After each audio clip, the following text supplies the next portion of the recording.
na ye adwada ho ma chi no mu na say how many days me ensa ne nan mu ani enu ani na na ya bomadi akwa na chi akwa yi bia ba no ma dufu nkofo ma na soldier for cat o me de ba na no say wo me si nipa ba say wo ha ene de wo twe 184 ena o ma so mo pa achi na onim say sambra me ka say no ebusafo odi mumra Facebook page si na ne ena sa wasira ni no empanifo abomade akwa pene kwabre na ya mfa no ntosom na abemu kama fefe na from ntokuru pa afa no wako 22 ase June mu ho ba bi no very young June mu no benya 21 years 87.21 jemfa say yes afi mu de 22 ansa we na tipen wo mo no mo ba tipen no wo mu nie o mo ye nkwada sa na awrehosem tinka na ba ko ni sei no ba ya na wo mapaja na mu no so ahu na tie from ra Facebook page no so mehwe bi wa koma 87.9 FM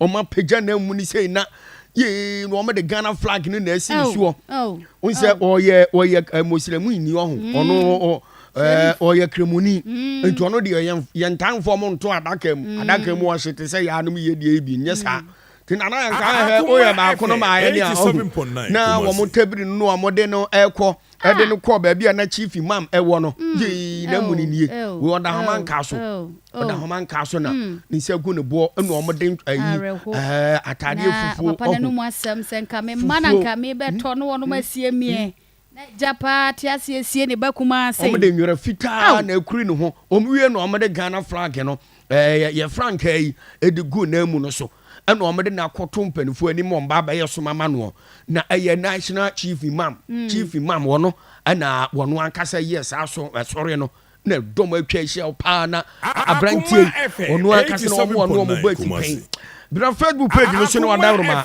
onso ba bebo woni akohoma na ani enyan ni mama yesu ni papa mpodi wakasa na ba wose ne ba na ye holy ohu si won fa oba da ba yi prantre sasa me akasa ba ho na ne ba na frim nya no kore ye brade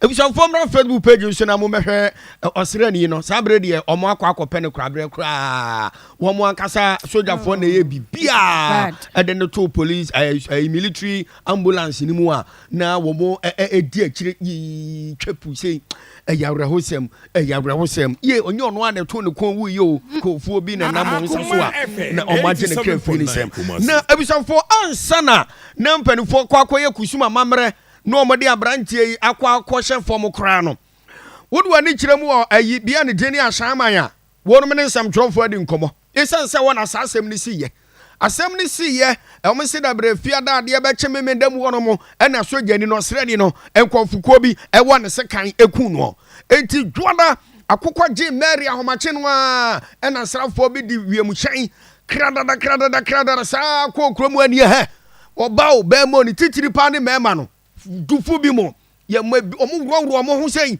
no omo dakem omo da tachem sei yesi mumu no edu ba bi kra se mo press up no mo press up e ma nipa bebre na na sa de no ato so omo twa bi mo chimpre na kwakwa eni ayenyaye pa e ma srafo si nipa 184 no omo che omo ne ade a enti na omo Ashaiman no wom si dabi asem wei wom gimene a enya de be ye ne wo chena ka ho enti wom si Ashaiman womo life no emata womo so nkwa no ehia so nwuo enti womo ntena wono mo ema asrafo emfiri ba bi ma ekuro bi tise bi Ashaiman enipa wom nyina ye misa hwe sansrafo ye bom de anse do before complain mu ba ya no mabodam mo ba manfo prun kwakwa nipa wo nyina mu dwemra se wo kan ni ye bo no wom se dabi nya do ombete ase enne wo chena kan bi tina wom ne sam trofo kaso na wom kompo de wom se nipa be sa hanan be se 400 o ti no wom se de asoja fo kase 184 no wom Ashaiman life matters no wom se dabi ente sa nipa be 400 ena asrafo na ba be chi wom e de akopi mo ankasa akache enti omo gidie passe omo mampanifo do hwere no be se do nu 9 24 hours per enti kopem se ade enchi nyame adom akina ye fiada emo be se nondudu ba ko abra ene do omo de nsem trofo nhiem no kron so no Next woman you are call for you free military barracks or amwa. And the best was Shama Honor and Ghana Memo Seno. And yet you be a crampo now, soon bet me out to Namanaye. And Tinoma Bakuba Kubese Num, and Omadia Gu, a young cratasso, a Chiragana Banse. Sesiano, a man penny womremu. Woman did a pass the sea and nam ni pebiso, Emma Australian in a crown dear. Woman so cassetia. Now some more cassetia, woman so cassetia tia, the asra for the bayano. Enoma best and numbi ake children in Monimiano. One more chasse, abano emra and the Monimino Mayamo, Manyasa Padia de Bessinia, or Penia Wano, Eddie Animu, say convener, Edema Ashaiman lives matters. Eye Emmanuel, Eye Kumade, say and what was so much trofo. Ladies and gentlemen of the press, we the people of Ashaiman condemn the beastly acts of the Ghana Armed Forces, and we also call for the President of the Republic of Ghana, the Commander-in-Chief of the Ghana Armed Forces, to do same and render an unqualified apology to the good people of Ashaiman for the criminal acts of his troops.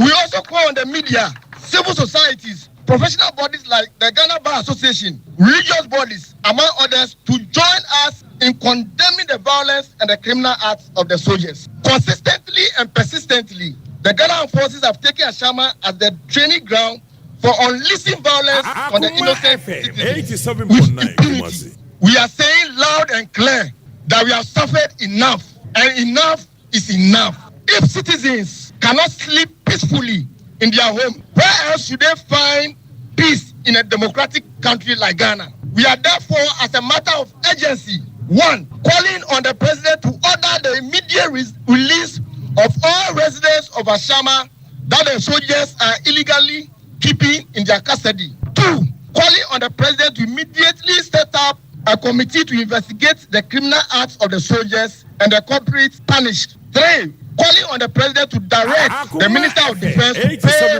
all the damaged properties of the Ashaiman residents caused by the soldiers. 4. Pay adequate compensation to all victims of the military brutalization. 5.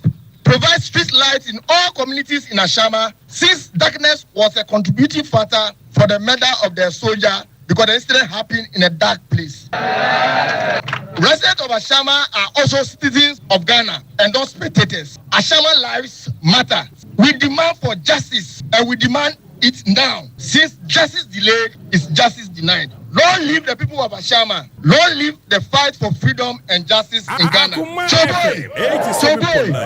Yo, na chase abusuafo wonu mani abre pa asa krodom no ti pani ane din ene Emmanuel Akumade wono na ka sansem so de de kan no wo mo ebe condemn and kwanya nam so mani pabonifo bi eje osrani no ne kra free ni sem no aha wo mo ekasetia enu kwan se ne ba ne sa aba ne sa wie wo ye wo hwe anya de be ye enti de de kan no wo mo ebetima kasa de atia de toso mienu wo mo besere se Ghana mampani ebe gina nkonfo na ene asrafo no nyina na emosan se mampani ono na Commander in Chief of the Ghana Armed Forces. Now, we are chow papa. Eddie Abro Manphobia, one more be anything, any Ashaiman ho. And what you know, or more best some trouble. And Penny4 can be a woman, not just a religious leaders and on answer a Soren Penny4, Cremo4 Penny4 nominee, a sort of Penny4, you know, say, Yen Yan Camomi and Cassantia, Jumasua, Sir, I asked for the Bashama, one nano Grada Homadachi, one more quiet Yanino, one more Cassette on more. And to one can say, yes, I know, one more best Ghana Mampani pass any manimia, you know, woman Shishamu pa, man and Quassa Fecofeco, not Omunko for na, Ripabas a Hanaya, a soldier for Nabachuomo, Aquago Macachino, woman Yawomo, woman Joe Movia, Omoba Chasse, Ghana Mampani Bajani to me so. Now bet me at about some course, not some and see yet, the war, any Braya bro or Manphobia or more Shaman sono, and Penphobet matter about some corn my Shishamu, and your first house in the moon. Now, San Shishamu in Yaban every year, or Mobessa Chasse, Mampani bet me to me so. No one pay and patasika. Adiama sound confona womanya boni bia na sranfo na ba dufu omo me na bi machi nyina yempre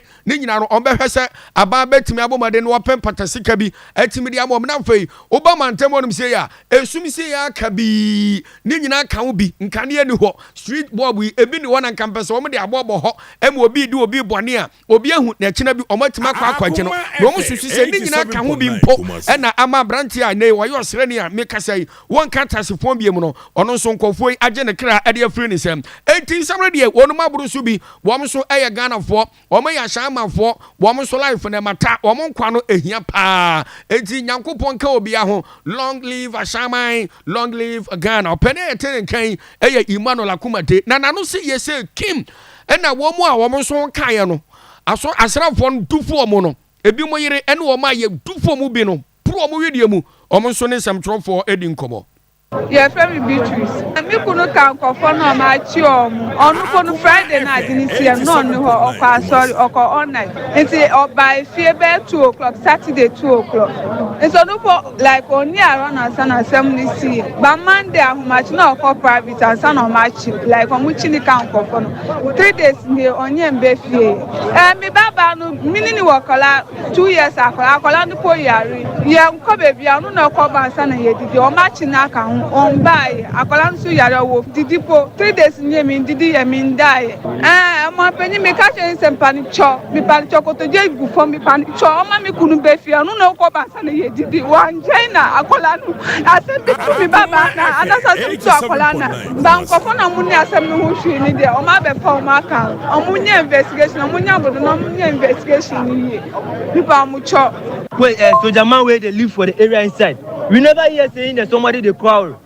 So the person they beat them for outside where he come. Because the place where he happy no. So the man said they stay for that side in room there. So why say we the civilians will be there around? We go beat the soldier man. We don't go if you do that. Too much. So the man they live around us. Police barrier there around. We know they do the search team for around. Too much. Also, where they are, I'm Casao. I'm been forming Casao, no form, Nancy form. Say too much. Already I'm disturbed because I was in my room. It was raining at that time. Then they came to break the door and pull me out. For not to know, they didn't even ask me nothing. They started beating me up. No answer. Madame Demois, no mabo promo bisa me no mo bomisa.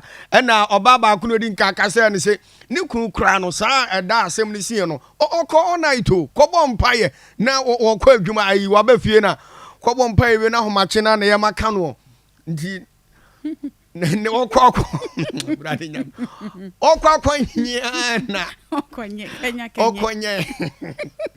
Okoye ni hu ya no mo chini ntimi ni akuma ete koya na Baby so okwa no okwa ba na sa afera no okwa je say afera no okwa de ne obaye gu ne hu na manfo to china no enya afera no mo pacho ya omunya abotre asem na sie wi ohwa obi a wo se enipa 184 no omche wo mo no Mfie ni free mfie aduonu ba akokopem aduanan so between the ages of 21 and 47. So obi nya 47 you can imagine boni be pa na hia okwa kokum obi na atimi se ba bi property a asem ni siye no enya honom no mokokọ kobo nkofo so wo de futu fry wo mo to afra futu fry no ko ba bi kro ho kamko e no kwa me na kama abisa se ehemfa na asem ni siye no makọ no mahwe mantem atresi legend yi obi a wodi bone kura de sese wo free baby kura na chese wono abedidi ahye mu no wokọ o mo wie no ma dwane menye sure say enipa be 187 no match wo mo no ebi kura na ba kura enra ehonum MP ni say enipa be 50 assassin de o ma gya awom aha o me si be 50 de o ma gya awom ma ba fie de o ma ka no na o mu gusu ye hwehwemu de afa ho wọ́n bẹ wie no de aka no bẹ wie na ba kokura ni wọ́n ma o betimi ache no o de sansem pa na ni nya nti o ma nsem trofo nhye mu ni wo e beka ye 87.9 eti na ye nto aso na ye mfiri Ashaiman sense no mu na fe ye mra sante mantem na de hia won fa